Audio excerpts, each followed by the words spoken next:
ಪ್ರೀಸ್ load ಕರ್ತನಾಮಕ್ಕೆ ಸ್ತೋತ್ರವಾಗಲಿ. ದೇವರು ಒಳ್ಳೆಯವರಾಗಿದ್ದಾರೆ. Hallelujah. ಕೊಟ್ಟಿರ್ತಕ್ಕಂಥ ಈ ಸಮಯಕ್ಕಾಗಿ ನಾನು ಕರ್ತನಿಗೆ ಸ್ತೋತ್ರ ಹೇಳುವನಾಗಿದ್ದೀನಿ. ಮತ್ತು ನಿಮ್ಮೆಲ್ಲರಿಗೂ ವಂದನೆ ತಿಳಿಸುತ್ತಾ ಈ ಸಮಯದಲ್ಲಿ ನಾವು ಪ್ರಾರ್ಥಿಸಿಕೊಂಡು ನೇರವಾಗಿ ದೇವರ ವಾಕ್ಯಕ್ಕೆ ಹೋಗೋಣ. ಹಾಲೆಲೂಯಾ. ಅಪ್ಪ ತಂದೆ, ನಿನಗೆ ಸ್ತೋತ್ರಿಸಪ್ಪ. ಈ ಸಮಯದಲ್ಲಿ ರಾಜ ನಿನ್ನ ವಾಕ್ಯವನ್ನು ಧ್ಯಾನಿಸುವಾಗ ಕರ್ತನೆ, ವಾಕ್ಯದಲ್ಲಿ ಅಡಕವಾಗಿರ್ತಕ್ಕಂಥ ರಹಸ್ಯಗಳು ಕರ್ತನೆ ತಿಳಿಯಪಡಿಸ ರಾಜ. ನಿನ್ನ ಒಂದೊಂದು ವಾಕ್ಯಗಳನ್ನು ಮಾತಾಡುವಾಗ ಅದರಲ್ಲಿರ್ತಕ್ಕಂಥ ರಹಸ್ಯಗಳು, ಅದರಲ್ಲಿರ್ತಕ್ಕಂಥ ನಿನ್ನ ಮಹಿಮೆ ಪ್ರಕಟಗೊಳ್ಳುವಾಗೆ ನೀನು ಸಹಾಯ ಮಾಡು. ಈ ವಾಕ್ಯವನ್ನು ಕೇಳ್ತಕ್ಕಂಥ ಪ್ರತಿಯೊಬ್ಬರ ಜೀವಿತದಲ್ಲಿ ರಾಜ ನಿನ್ನ ಮಹಿಮೆ ಪ್ರಕಟಗೊಳ್ಳಲಿ ರಾಜ. ಅದ್ಭುತವಾಗಿ ಅತಿಶಯವಾಗಿ ನಡೆಸ ರಾಜ. ನಿನ್ನ ಕೃಪಾಸ್ತ, ಹಾಲೆಲೂಯಾ, ನಿನ್ನ ಪರಿಶುದ್ಧ ಹಸ್ತ ಈ ವಾಕ್ಯವನ್ನು ಕೇಳ್ತಕ್ಕಂಥ ಪ್ರತಿಯೊಬ್ಬರ ಮೇಲೆ ಇರಲಿ ರಾಜ. ದೊಡ್ಡ ಕಾರ್ಯಗಳನ್ನು ಮಾಡು, ನಿನ್ನ ಅದ್ಭುತ ಮಾಡು, ನಿನ್ನ ಕೃಪಾಸ್ತಿರಲಿ ರಾಜ. ಯೇಸುವಿನ ನಾಮದಲ್ಲಿ ಪ್ರಾರ್ಥನೆ, ಆಮೆನ್. ಹಾಲೆಲೂಯಾ. Price lord. ದೇವರು ಒಳ್ಳೆಯವರಾಗಿದ್ದಾರೆ. ಆಮೆನ್. ದೇವರು ಒಂದೊಂದು ದಿನವೂ ನಮ್ಮನ್ನು ಆತನು ಕಣ್ಮಣಿಯಾಗಿ ನಡೆಸ್ತಾ ಇದ್ದಾರೆ. ಹಾಲೆಲೂಯಾ. ನಮ್ಮ ಜೀವಿತದಲ್ಲಿ ಆತನ ಅದ್ಭುತವಾಗಿ ನಡೆಸೋದಕ್ಕಾಗಿ ನಾನು ಕರ್ತನಿಗೆ ಸ್ತೋತ್ರ ಹೇಳ್ತೀನಿ. ಈ ದಿನದ ಒಂದು ಟೈಟ್ಲು ತಲೆಬಾರ ಈ ರೀತಿಯಾಗಿ ನಾನು ಕೊಡ್ತೀನಿ: ಪ್ರಭಾವದಿಂದ ಅಧಿಕ ಪ್ರಭಾವಕ್ಕೆ ನಡೆಸುವ ಕರ್ತನೆಂಬುದಾಗಿ. ಆತನ ಮಹಿಮೆ ಪ್ರಭಾವದಿಂದ ಅಧಿಕ ಪ್ರಭಾವಕ್ಕೆ ರೂಪಾಂತರ ಮಹಿಮೆ ಎಂಬುದಾಗಿ. ಹಲ್ಲೆಲೂಯಾ. ಸೊ ಪ್ರಭಾವದಿಂದ ಅಧಿಕ ಪ್ರಭಾವಕ್ಕೆ ರೂಪಾಂತರ ಮಹಿಮೆ. ಸೊ ಈ ಟೈಟ್ಲು ರೂಪಾಂತರ ಮಹಿಮೆ ಎಂಬುದಾಗಿ. ಸೊ ಈ ಕರ್ತನ ಮಹಿಮೆ ತೋರಲ್ಪಡುವಾಗಲೇ ನಾವು ಅಧಿಕವಾಗಿ ಪ್ರಭಾವದಿಂದ ಪ್ರಭಾವಕ್ಕೆ ಅಧಿಕವಾಗಿ ನಾವು ಬೆಳಿತೀವಿ ಎಂಬುದಾಗಿ. ಸೊ ದೇವರ ಮಹಿಮೆ ಅದು ಬಹಳ ವಿಶೇಷವಾದದ್ದು. ಆ ಮಹಿಮೆ ಯಾವಾಗ ಗೊತ್ತಾಗುತ್ತಂದ್ರೆ ಅದನ್ನು ನಾವು ಅನುಭವಿಸುವಾಗ. ಸೊ ಉದಾಹರಣೆ, ದೇವರ ವಾಕ್ಯಕ್ಕೆ ಹೋಗೋಣ. ಸೊ ಅದಕ್ಕೆ ಆಧಾರಗೊಂದು ವಾಕ್ಯ ಓದಿಕೊಳ್ಳೋಣ. ಸೊ ಪ್ರಭಾವದಿಂದ ಅಧಿಕ ಪ್ರಭಾವಕ್ಕೆ ರೂಪಾಂತರಗೊಳ್ಳುವ ಮಹಿಮೆ. ಸೊ ಈ ಕರ್ತನ ಮಹಿಮೆಗೆ ಆಧಾರವಾಗಿ ಒಂದು ವಾಕ್ಯ ಓದಿಕೊಳ್ಳೋಣ. 2 ಕೊರಿಂಥ 3ನೇ ಅಧ್ಯಾಯ 18ನೇ ವಾಕ್ಯ ಹೇಳ್ತದ. 2 ಕೊರಿಂಥ 3rd ಚಾಪ್ಟರ್ 18th ಸೆಂಟೆನ್ಸ್ 13ನೇ ಅಧ್ಯಾಯ 18ನೇ ವಾಕ್ಯ ಹೇಳ್ತದ: ನಾವೆಲ್ಲರೂ ಮುಸುಕು ತೆಗೆದಿರುವ ಮುಖದಿಂದ ಕರ್ತನ ಪ್ರಭಾವವನ್ನು ದರ್ಪಣದಲ್ಲಿ ಕಾಣಿಸುತ್ತದೋ ಎಂಬಂತೆ ದೃಷ್ಟಿಸುವರಾಗಿದ್ದು ಪ್ರಭಾವದಿಂದ ಅಧಿಕ ಪ್ರಭಾವಕ್ಕೆ ಹೋಗುತ್ತಾ ಆ ಪ್ರಭಾವದ ಸಾರೂಪ್ಯವುಳ್ಳವರೇ ಆಗುತ್ತೇವೆ. ಇದು ದೇವರ ಆತ್ಮನಾಗಿರುವ ಕರ್ತನ ಕೆಲಸಕ್ಕೆ ಅನುಸಾರವಾದದ್ದೇ. ಹಾಲೆಲೂಯಾ. ರೂಪಾಂತರ ಮಹಿಮೆ ಎಂಬುದಾಗಿ. ಹಾಲೆಲೂಯಾ. ಸೊ ದೇವರ ಮಹಿಮೆ ನಮ್ಮ ಜೀವಿತದಲ್ಲಿ ನಾವು ಅನುಭವಿಸುವಾಗಲೇ ಅದು ಗೊತ್ತಾಗ್ತದೆ ಎಂಬುದಾಗಿ. ಕರ್ತನ ಮಹಿಮೆ ನಮ್ಮ ಜೀವಿತದಲ್ಲಿ ನಾವು ಅದನ್ನು ನೋಡಬೇಕು. ಸೊ ಯಾರು ಹೇಳಿದ್ದು ಕೇಳುವುದಲ್ಲ. ಸೊ ಯಾರು ಹೇಳಿದ್ದು ಕೇಳುವುದು ಅದು ಮಹಿಮೆ ಆದರೆ ನಮ್ಮ ಜೀವಿತದಲ್ಲಿ, ನಮ್ಮ ಒಂದು ಜೀವಿತದಲ್ಲಿ ಮನಪೂರ್ವಕವಾಗಿ ನಾವು ನೋಡುವಾಗ ದೇವರ ಮಹಿಮೆ ಪ್ರಕಟಗೊಳ್ಳುತ್ತೆ ಎಂಬುದಾಗಿ. ಸೊ ಇಲ್ಲಿ ವಾಕ್ಯ ಹೇಳ್ತದ: ನಾವೆಲ್ಲರೂ ಮುಸುಕು ತೆಗೆದಿರುವ ಮುಖದಿಂದ ಕರ್ತನ ಪ್ರಭಾವವನ್ನು ದರ್ಪಣದಲ್ಲಿ ಕಾಣಿಸುತ್ತದೋ ಎಂಬಂತೆ ದೃಷ್ಟಿಸುವರಾಗಿದ್ದು. ಸೊ ದೇವರ ಮಹಿಮೆ ಕಾಣಬೇಕಾದ್ರೆ, ದೇವರ ಮಹಿಮೆ ಅಂದರೆ ದೇವರ ಅದ್ಭುತಗಳು ನಮ್ಮ ಜೀವಿತದಲ್ಲಿ ನೋಡಬೇಕಾದ್ರೆ ನಮ್ಮಲ್ಲಿ ಒಂದು ಮುಸುಕು ತೆಗೆದು ಹಾಕಲ್ಪಡಬೇಕಂತ. ಸೊ ದೇವರನ್ನು ನೋಡುವ ದೃಷ್ಟಿಕೋನ ನಮ್ಮದು ಬೇರೆ ಆಗಿರಬೇಕು. ಸೊ ಉದಾಹರಣೆ, ನಾನೀಗ ನೋಡ್ತಾ ಇದ್ದೀನಿ. ಸೊ ನಾನು ನೋಡ್ತಾ ಇದ್ದೆ, ಈ ನೋಟದಿಂದ ದೇವರ ಮಹಿಮೆ ನಾವು ಕಾಣೋಕ್ಕಾಗಲ್ಲ. ಆದರೆ ದೇವರ ಮಹಿಮೆ ಯಾವಾಗ ಕಾಣೋದಂದ್ರೆ ಈ ಮುಸುಕು ತೆಗೆಯಲ್ಪಟ್ಟದಂದ್ರೆ ನಮ್ಮಲ್ಲಿರ್ತಕ್ಕಂಥ ಕಲ್ಮಶಗಳು ತೆಗೆಯಲ್ಪಡುವಾಗ ದೇವರ ಮಹಿಮೆ ನಾವು ನೋಡಬಹುದು. ದೇವರ ಮಹಿಮೆ ಅದು ಬಹಳ ಶ್ರೇಷ್ಠವಾಗಿರ್ತದ. ಸೊ ಕರ್ತನ ಮಹಿಮೆ ನಮ್ಮ ಮುಸುಕು ತೆಗೆಯಲ್ಪಡಬೇಕಂದ್ರೆ ನಿನ್ನ ಜೀವಿತದಲ್ಲಿ ದೇವರ ಮಹಿಮೆ ಕಾಣಬೇಕಾದ್ರೆ ನಮ್ಮಲ್ಲಿರ್ತಕ್ಕಂಥ ಎಲ್ಲ ವಿಧವಾದ ಅಶುದ್ಧ ಕಾರ್ಯಗಳು ತೆಗೆದು ಹಾಕಲ್ಪಡಬೇಕು. ಸೊ ದೇವರ ಆತ್ಮನು ಇಲ್ಲಿ ತಿಳಿಸ್ತಾ, ದೇವರ ವಾಕ್ಯ ಇಲ್ಲಿ ಹೇಳ್ತದೆ, ನಮ್ಮಲ್ಲಿ ಇರ್ತಕ್ಕಂಥ ಎಲ್ಲ ಅಶುದ್ಧ ಕಾರ್ಯಗಳು ದೇವರು ಅದ್ಭುತ ಮಾಡಬೇಕಾ ನಿಮ್ಮ ಜೀವಿತದಲ್ಲಿ, ದೇವರ ಮಹಿಮೆ ಪ್ರಕಟಗೊಳ್ಬೇಕಾ, ಮೊದಲಾಗಿ ನಿಮ್ಮನ್ನು ನೀವು ಶುದ್ಧಿಗೊಳ್ಳಿರಿ. ನಿಮ್ಮನ್ನು ನೀವು ಶುದ್ಧಿಪಡಿಸಿಕೊಳ್ಳಿರಿ.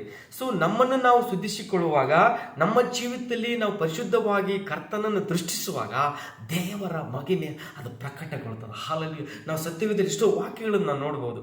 ಸೊ ಮೋಸೆ ನೋಡುವಾಗ ಮೋಸೆ ದೇವರ ಮಹಿಮೆಯನ್ನು ಆತನು ನೋಡಿದನೆ ಎಂಬುದಾಗಿ. ಸೊ ಮೋಸೆಗೆ ದೇವರು ದರ್ಶನ ಕೊಡ್ತಾರ. ಬೆಂಕಿಯಲ್ಲಿ ಒಂದು ಮುಳ್ಳಿನ ಮುಳ್ಳಿನ ಒಂದು ಸುಡ್ತಾ ಇರ್ತದೆ, ಬೆಂಕಿ ಉರಿತಾ ಇರ್ತದೆ, ಆದ್ರೆ ಸುಡುತ್ತಿರಲ್ಲ ಅದು. ಉದಾಹರಣೆ ಅದೇ ಕರ್ತನ ಮಹಿಮೆ. ಅಂದ್ರೆ ಬೆಂಕಿ ಉರಿತಾ ಇದೆ, ಈಗ ಇಲ್ಲಿ ಒಂದು ಬಟ್ಟೆ ಇಟ್ಕೊಂಡಿದೆ ಅಂತ ತಿಳ್ಕೊಳ್ಳಿ, ಈ ಬಟ್ಟೆಗೆ ಬೆಂಕಿ ಹಚ್ಚಿದೆ ಅಂತ ತಿಳ್ಕೊಳ್ಳಿ, ಬಟ್ಟೆ ಸುಡಬೇಕು, ಸುಟ್ಟು ಅದರಲ್ಲಿ ಅದು ಬೂದಿ ಆಗಬೇಕು, ಅದು ಲೋಕದ್ದು. ಆದರೆ ಬಟ್ಟೆ ಉರಿತಾ ಇದೆ ಬೆಂಕಿ, ಆದರೆ ಈ ಬಟ್ಟೆ ಅಂತ ಯಾಕೆ ಉಪಯೋಗಿಸ್ತೇನೆ ಅಂದ್ರೆ, ಕೆಲವೊಬ್ಬ ಜನರಿಗೆ ಈ ಪೊದೆಗಳಂದ್ರೆ ಗೊತ್ತಿರಲ್ಲ. ಅಂದ್ರೆ ಈ ಮುಳ್ಳಿನ ಪೊದೆ ಅಥವಾ ಇದಂದ್ರ ಬೆಂಕಿ ಕಡ್ಡಿಪಟ್ಟು ಹಚ್ಚಿದ ತಕ್ಷಣ ಅದು ಸುಟ್ಟು ಹೋಗ್ಬಿಡ್ತದ. ಅಷ್ಟೊಂದು ಅದಕ್ಕೆ ಸುತ್ತಲೂ ಕೊಂಬೆಗಳು ಒಣಗೋಗಿರ್ತದ, ಅಥವಾ ಅದರಲ್ಲಿ ಎಲೆಗಳಿರ್ತದ. ಅಂದ್ರೆ ಬೆಂಕಿ ಬೇಗನೆ ಹತ್ತಿಕೊಂಡು ಸುಟ್ಟು ಹೋಗ್ಬಿಡ್ತದ. ಅದೇ ಆ ಒಂದು ಕಾರ್ಯ ಅಲ್ಲಿ ದೇವ್ರ ವಾಕ್ಯಲ್ಲಿ ಏನ್ ಬರೆಯಲ್ಪಟ್ಟಿದೆ ಅಂದ್ರ, ಆ ಪದೇ ಉರಿತಾ ಇರ್ತದ, ಆದ್ರೆ ಉರಿತಾ ಇರ್ತಾರ, ಮೋಸೆ ನೋಡ್ತಾ ಇರ್ತಾರ, ಕಣ್ಣು ದೃಷ್ಟಿಸ್ತಾರ, ಆದ್ರೆ ಸುಡ್ತಾ ಇರಲ್ಲ ಅದು.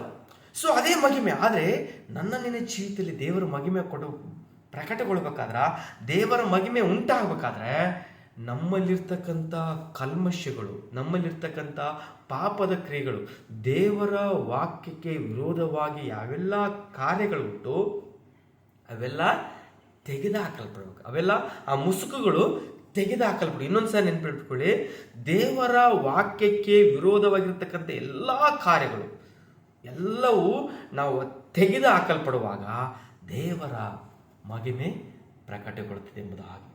ಸೊ ದೇವರು ದರ್ಶನ ಕೊಟ್ಟರು ಮೋಸೆಗೆ ಕೊಟ್ಟು ಹೇಳುವಾಗ, ಮೋಸೆ ನೀವು ಹಿಸ್ಟ್ರಿ ನೋಡ್ತಾ ಇದ್ರಿ, ಮೋಸೆ ದೇವರಿಗೆ ಒಪ್ಪಿಸಿಕೊಡುವಾಗ ಅವನ ಮುಖಾಂತರ ಎಷ್ಟೋ ಮಹಿಮೆಗಳನ್ನು ದೇವರು ಮಾಡಿದರು. ಏರಳವಾದ ಅದ್ಭುತಗಳು. ಆ ಅದ್ಭುತಗಳು ಒಂದಲ್ಲ, ಮೋಸೆ ಮುಖಾಂತರ ಎಷ್ಟೋ ಅದ್ಭುತಗಳನ್ನು ಕರ್ತನು ಮಾಡಿದರು. ದೇವರು ಮಾಡುವಾಗ ಆ ಮಹಿಮೆ, ದೇವರ ಮಹಿಮೆ ಕಾಣುವಾಗ ದೇವರ ವಾಕ್ಯ ಹೇಳ್ತದ, ನಾವೆಲ್ಲರೂ ಮುಸುಕು ತೆಗೆರು ಮುಖದಿಂದ ಕರ್ತನ ಪ್ರಭಾವವನ್ನು ದರ್ಪಣದಲ್ಲಿ ಕಾಣಿಸುತ್ತದೋ ಎಂಬಂತೆ ದೃಷ್ಟಿಸುವರಾಗಿದ್ದು ಪ್ರಭಾವದಿಂದ ಅಧಿಕ ಪ್ರಭಾವಕ್ಕೆ ಹೋಗುತ್ತಾ ಆ ಪ್ರಭಾವದ ಸಾರಪುಳರಾಗುತ್ತೆ ಎಂಬುದಾಗಿ. ಸೊ ನಮ್ಮ ಜೀವಿತದಲ್ಲಿ ದೇವರ ಮಹಿಮೆ ಪ್ರಕಟಗೊಳ್ಳುವಾಗ ನಾವೊಂದು ಶೈನ್ ಆಗ್ತೀವಿ.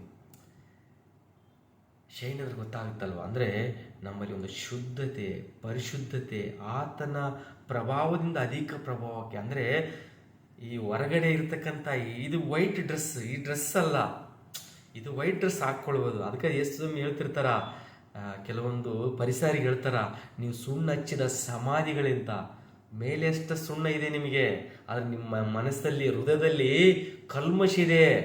ಸೊ ಸಮಾಧಿ ಹೇಗಿರ್ತದ, ಸಮಾಧಿ ಮೇಲೆ ಸುಣ್ಣ ಹಚ್ಚಿರ್ತಾರ, ಒಳಗಡೆ ಗಬ್ಬು ನಾತ ವಾಸನೆ ಇರ್ತದ. ಆದ್ರೆ ಯೇಸು ಸ್ವಾಮಿಯಲ್ಲಿ ಹೇಳ್ತಾರೆ, ಏನಂತ ಹೇಳ್ತಾರ, ನೀವು ಸುಣ್ಣ ಹಚ್ಚಿದ ಸಮಾಧಿಗಳೇ ಅಂತ.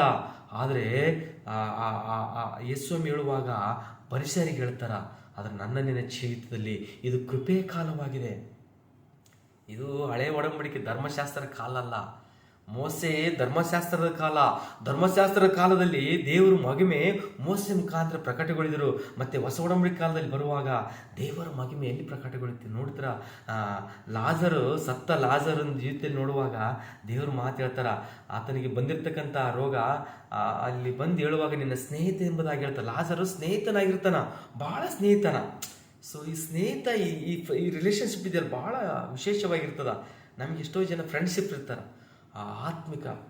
ನೆನ್ಪಿಟ್ಕೊಳ್ಳಿ, ಈ ಲೋಕದಲ್ಲಿ ಸ್ನೇಹಿತರಿರ್ತಾರ, ಆದ್ರೆ ನಮ್ಮ ಜೀವಿತ ದೇವರ ಮಕ್ಕಳ ಜೊತೆ ಒಳ್ಳೆ ಅನ್ಯೋನ್ಯತೆ ಇರಬೇಕು. ಅದೇ ಸ್ನೇಹಿತ ಇರಬೇಕು. ಯಾಕೆ ಗೊತ್ತಾ, ನಾವು ಕೆಲವೊಂದು ಸಮಯದಲ್ಲಿ ಬಲಹೀನತೆಯಾಗಿರುವಾಗ ನಮ್ಮನ್ನು ಬಲಪಡಿಸ್ತಾರೆ. ಯಾವಾಗ ಬಲಪಡಿಸ್ತಾರ, ನಮಗೆ ಸ್ನೇಹಿತರು. ಅದೇ ಅಲ್ಲಿ ದೇವ್ರ ವಾಕ್ಯ ಹೇಳುವಾಗೆ ಬಂದು ಹೇಳಿ, ನಿನ್ನ ಸ್ನೇಹಿತ ಲಾಜರನು ಆರಾಮಿಲ್ಲ ಅಂತ ಹೇಳುವಾಗ ಯೇಸು ಸ್ವಾಮಿ ಸಡನ್ಲಿ ಅವನಿಗೆ ಬಂದಿರತಕ್ಕಂಥ ರೋಗ ಕರ್ತನ ಮಹಿಮೆಗಾಗಿ ಬಂದಿದೆ ಎಂಬುದಾಗಿ ನಿಮಗೆ ತಿಳಿದಿರುವ ಹಾಗೆ ವಾಕ್ಯ ಲೋಕದಲ್ಲಿ ಲೋಕನ ಬರೆಸುವಂತೆ ನೋಡುವಾಗೆ ದೇವರು ಏನು ಮಾಡಿದರು, ಸತ್ತ ಲಾಜರನ್ನ ಎಬ್ಬಿಸಲ್ಪಟ್ಟನೆಂಬುದಾಗಿ. ಸೊ ದೇವ್ರು ಏನು ಹೇಳಿದ್ರು, ಒಂದು ಮಾತು ಹೇಳಿದ್ರು, ಲಾಜರನೇ ಹೊರಗೆ ಬಾ ಎಂಬುದಾಗಿ ಕರೆದ್ರು. ಅವನು ಎದ್ದು ಆ ಕಟ್ಟಿರ್ತಕ್ಕಂಥ ಪ್ಯಾಕ್ ಮಾಡಿರ್ತಾರಲ್ವ, ಸೊ ಈ ಅಂತ್ಯಾಶ್ರಮ ಮಾಡೋ ಅದನ್ನ ಆ ಒಂದು ಅಂತ್ಯ ಸಂಸ್ಕಾರ ಮಾಡೋ ಪ್ಯಾಕ್ ಮಾಡಿರ್ತಾರಲ್ಲ, ಅವನು ಎದ್ದು ಬಂದು ಎಂಬುದಾಗಿ ನಾವು ನೋಡ್ತೀವಿ ವಾಕ್ಯದಲ್ಲಿ. ಸೊ ಹಾಗಾಗಿ ಆ ದೇವರ ಮಹಿಮೆ ಅಲ್ಲಿ ಪ್ರಕಟಗೊಂಡೆಂಬುದಾಗಿ, ಸತ್ತ ಲಾಜರನ್ನು ದೇವರು ಎಬ್ಬಿಸಿದರು ಎಂಬುದಾಗಿ. ಸೊ ಈ ಲೋಕದಲ್ಲಿ ಎಲ್ಲಾದರೂ ನೋಡಿ ನೀವು, ಯಾವ ಧರ್ಮಗಳಲ್ಲಿ, ಎಷ್ಟೋ ಲೋಕದಲ್ಲಿ ಧರ್ಮಗಳಿದೆ, ಆದರೆ ಸತ್ತ ಲಾಜರನ್ನು ಬದುಕಿಸಿರ್ತಕ್ಕಂಥ ಯೇಸು ಮಾತ್ರ. ಈ ಲೋಕದಲ್ಲಿ ಸತ್ತಿರ್ತಕ್ಕಂಥ ವ್ಯಕ್ತಿಗಳು ಎಲ್ಲಿ ಬದುಕೋದಕ್ಕೆ ಸಾಧ್ಯ ಇಲ್ಲ, ಆದರೆ ದೇವರು ಬದುಕಿಸಿದರೆ. ಯಾಕೆ ಗೊತ್ತಾ?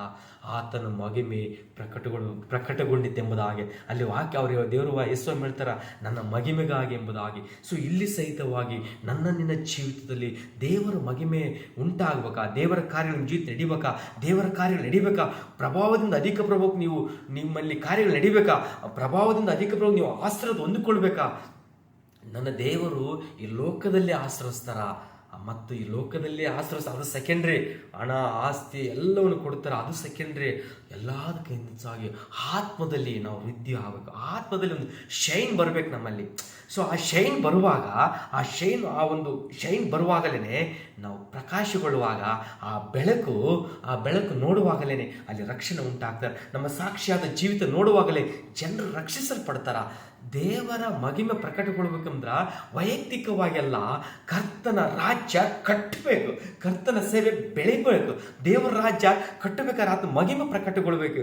ಇಲ್ಲೇನು ಹೋಗ್ತಂದ್ರೆ, ನಮ್ಮಲ್ಲಿ ದೇವರ ಮಹಿಮೆ ಪ್ರಕಟಗೊಳ್ಬೇಕಾದ್ರೆ ನಮ್ಮಲ್ಲಿರ್ತಕ್ಕಂಥ ಎಲ್ಲ ಅಶುದ್ಧ ಕಾರ್ಯ ತೆಗೆದು ಹಾಕಲ್ಪಡುವಾಗ ಪ್ರಭಾವದಿಂದ ಅಧಿಕ ಪ್ರಭಾವ, ದೇವರ ವಾಕ್ಯ ಹೇಳ್ತದೆ ಇಲ್ಲಿ, ಪ್ರಭಾವದಿಂದ ಅಧಿಕ ಪ್ರಭಾವಕ್ಕೆ ಹೋಗುತ್ತಾ ಆ ಪ್ರಭಾವದ ಸಾರಪುಳ್ಳವರಾಗುತ್ತೆ ಎಂಬುದಾಗಿ. ಹಾಲೆಲೂಯಾ. ಇದು ಮತ್ತೆ ದೇವರ ವಾಕ್ಯ, ಇದು ದೇವರ ಆತ್ಮನಾಗಿರುವ ಕರ್ತನ ಕೆಲಸಕ್ಕನುಸಾರವಾದ್ದು. ಇದು ಸ್ವಂತ ಶಕ್ತಿ, ಸ್ವಂತ ಬಲ ಅಲ್ಲ. ನೆನಪಿಟ್ಕೊಳ್ಳಿ, ನಿಮ್ಮ ಜೀವಿತದಲ್ಲಿ ದೇವರು ಎಷ್ಟೇ ಕಾರ್ಯಗಳನ್ನು, ಸೊ ದೇವರಲ್ಲಿ ನೀವು ಪ್ರಭಾವದ ಅಧಿಕ ಪ್ರಭಾವಕ್ಕೆ ದೇವರಿಗೆ ನೀವು ಸ್ಥಾನ ಕೊಡುವಾಗ, ದೇವರ ರಾಜ್ಯಕ್ಕಾಗಿ ನೀವು ಪ್ರಯಾಸ ಪಡುವಾಗ ನೀವು ಸಾರುಪುಳ್ಳವರು ಆಗುವಾಗ, ನೆನಪಿಟ್ಕೊಳ್ಳಿ, ದೇವರು ಅದ್ಭುತ ಕಾರ್ಯಗಳು ನಿಮ್ಮ ಜೀವಿತದಲ್ಲಿ ಮಾಡುವಾಗ, ನಿಮ್ಮ ಮುಖಾಂತರ ಮಾಡುವಾಗ ನಿಮ್ಮಲ್ಲಿ ದೇವರಿಗೆ ಮಹಿಂಪಡಿಸುವ ಆಗಿರಬೇಕು. ಸೊ ದೇವರ ವಾಕ್ಯ ಹೇಳ್ತದ, ಇದು ದೇವರಾತ್ಮನ ಕರ್ತನ ಕೆಲಸಕ್ಕನುಸಾರ, ಅದು ನಾನೆಂಬುದಾಗಿ ಇಲ್ಲಿ ಬರಬೇಡು. ಸೊ ಅದು ನಾನು ಮಾಡಿದ್ದು, ನಾನು ಪ್ರಾರ್ಥಿಸುವಾಗ ಆಗಿದ್ದು, ನನ್ನ ನಥಿಂಗ್ ಡೋಂಟ್. ಸೊ ದೇವರಿಂದ ಆಗಿದ್ದು. ಸೊ ಸಮಯ ಆಗ್ತಾನೆ. ಸೊ ದೇವರ ವಾಕ್ಯ ಸಜೀವಗೊಳ್ಳುವುದು. ಹಾಗಾಗಿ ರೂಪಾಂತರ ಮಹಿಮೆ ನನ್ನ ನಿನ್ನ ಜೊತೆ ನಡಿಬೇಕಾದ್ರೆ ಈ ವಾಕ್ಯ ಹೇಳಿದ ಹಾಗೆ, ದೇವ್ರ ವಾಕ್ಯ ಹೇಳಿದ, ನೀವು ಮುಸುಕು ತೆಗೆದಿರುವ ಎಲ್ಲ ಕಾರ್ಯ ತೆಗೆದುಹಾಕಲ್ಪಡುವಾಗ, ಆತನಿಗೆ ಸಮಯ ಕೊಡುವಾಗ, ಆತನಿಗಾಗಿ ನಾವು ಪ್ರಯಾಸ ಪಡುವಾಗ ಒಂದೊಂದು ದಿನದಲ್ಲಿ ನಾವು ರೂಪಾಂತರಗೊಳ್ಳುವಾಗ, ಸೊ ರೂಪಾಂತರಗೊಳ್ಳುವಾಗಲೇ ದೇವರ ಮಹಿಮೆ ಅದು ಪ್ರಕಟಗೊಳ್ಳುವುದಾಗಿದೆ. ಹಾಲೆಲೂಯಾ. ಸೊ ನಾವು ಪ್ರಾರ್ಥಿಸಿಕೊಳ್ಳೋಣ. ಅಪ್ಪ ತಂದೆಯೇ, ಈ ಸಮಯಕ್ಕಾಗಿ ಸ್ತೋತ್ರ. ಎಸಪ್ಪ, ನಿನ್ನ ವಾಕ್ಯ ಹೇಳುವಾಗೆ ಪ್ರಭಾವದಿಂದ ಅಧಿಕ ಪ್ರಭಾವಕ್ಕೆ ಸಾರುಪಳ್ಳವರಾಗಿ ನಾವು ರೂಪುಗೊಳ್ಳುತ್ತೆಂಬುದಾಗಿ ಇದನ್ನು ಕೇಳತಕ್ಕಂಥ ಪ್ರತಿಯೊಬ್ಬರ ಜೀವಿತದಲ್ಲಿ ರಾಜ ಕರ್ತನೇ ನೀನು ರೂಪಿಸಿ ರಾಜ.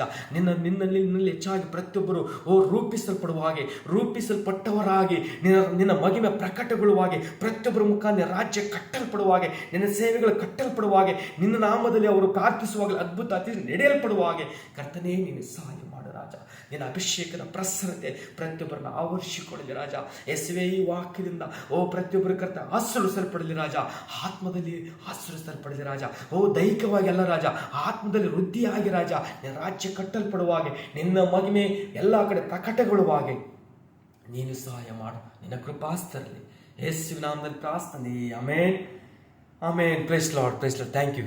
Price lord.